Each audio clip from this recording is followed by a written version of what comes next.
Part three. Part three.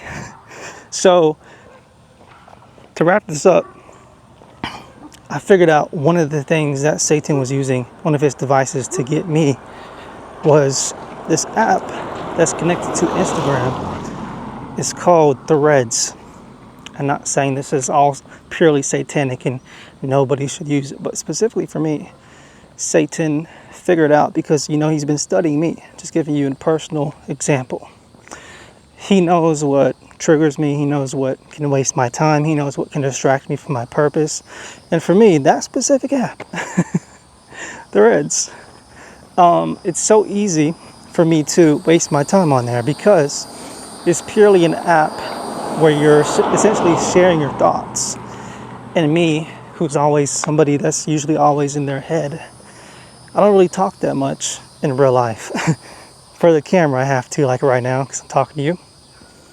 But in real life, I don't really talk that much. I have a lot of thoughts in my head. Kind of like, what's it called? Introverted. Well, I am introverted for the most part. But Threads is an app for people like me who have lots of thoughts in their head to just type and share thoughts and all that kind of stuff. And that is a device that if you're not careful, Satan can use that against you to watch you, to begin to predict your moves and trigger you and waste your time in certain ways. And that's exactly what happened. Exactly what happened. And I would just share my thoughts on different things. Not to say my thoughts were bad, but the responses I was getting from the world was triggering me.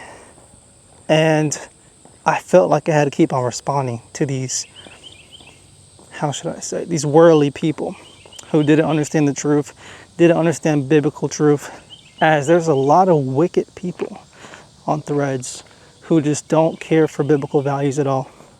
And yeah, my thoughts were aligning biblically. I was in the right. However, Satan was still using that platform to distract me because I spent most of my Saturday, about 2/3 of my Saturday, just responding to comments on Threads because I get real passionate about biblical values and just it was irritating me, wasting my time, distracting me from something that can actually produce more value, such as making a video on a platform. It provides more impact than just typing a Threads post. Video is more impactful and God wants me to do this instead of Threads. So just an example of how Satan, kind of like Lex Luthor, was using Threads as one of his devices to watch me and to distract me.